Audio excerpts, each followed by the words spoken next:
All right, the non-tender deadline has come and gone. Fake news. It's not fake news, Harold. It really happened. And there are some notable players who, as a result of being non-tendered, are looking for new team arrangements for 2023 and beyond. Both of them at one point Dodgers. And let's talk to J.P. Morosi about each of their interesting cases.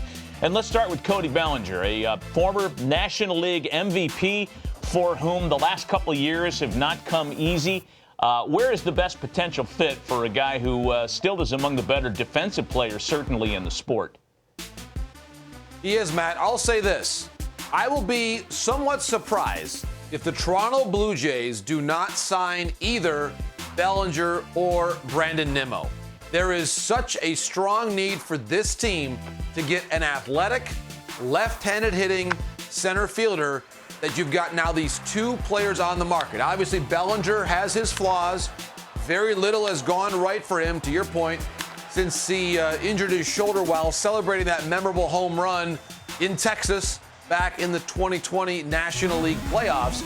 And so with Bellinger, it's a matter of getting that shoulder sound again. You see what's happened there. Obviously, even the 2020 season was not great for him because of the shoulder issue.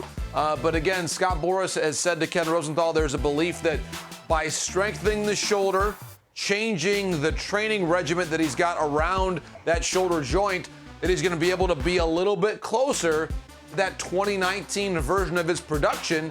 And the virtue of him being so young, and Scott Boras told Ken this, is that having the one-year deal is appealing. Go out there, prove that you can still do it, post some great numbers. You're still in your 20s for 1 year, then go back out of the free agent market a year from now. And I would say this, there are few venues, both because of the quality of the lineup and the hitter-friendly nature of the ballpark, that are more conducive to that approach than the Toronto Blue Jays and Rogers Center. So I do expect the Jays to still be very aggressive on Brandon Nimmo. But if they can't get Nimmo, it's a nice quick pivot to a shorter-term possibility in Cody Bellinger. JP, do you think there's any chance that he would go somewhere where maybe that team would take a chance on him and try to turn him at the trade deadline next year? I think Cincinnati, jumps out at me because I'm thinking, okay, if you want a hitter-friendly ballpark, that's pretty good. And the second part of this is a one-year possibility. Could he ever go back to first base for 1 year to see what kind of might establish that in the marketplace? Billy, it's a great question. I'll answer these two aspects of it here in a moment. Number one, you look at the possibility of Cincinnati for a one-year deal. I like that for this reason. Hitter-friendly ballpark again, so a good venue to build back your offensive upside. And remember this, if you're going to go into this season with the possibility of a one-year deal that allows you to get back into the marketplace, you would love to be back in the market without the qualifying offer. And by being dealt at the deadline, that removes the QO from your equation as you enter free agency next winter. So to your point, it's actually a stroke of brilliance if you go to a place where you're going to put up huge numbers and then be traded at the deadline, so that way you don't have to worry about getting involved with the QO. So that's a great point that you make.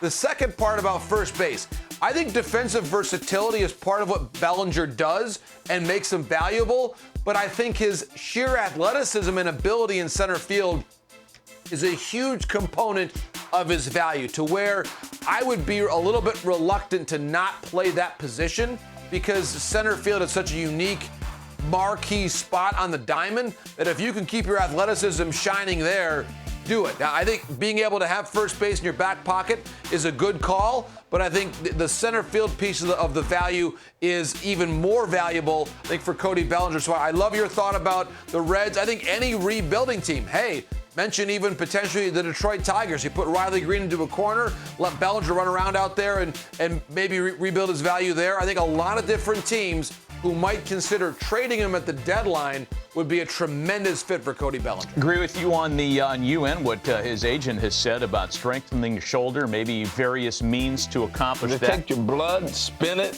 shoot it back into the injury. I'm sure they'll try everything, Harold.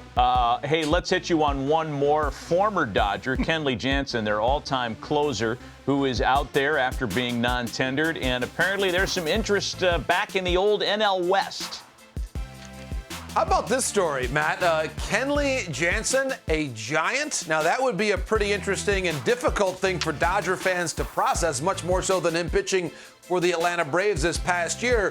But the fit is there. I'm told there's been a conversation between the Giants and Jansen's representatives. I was told that on Friday. And we understand the fit and why it makes sense. First of all, they've got a relatively young pen.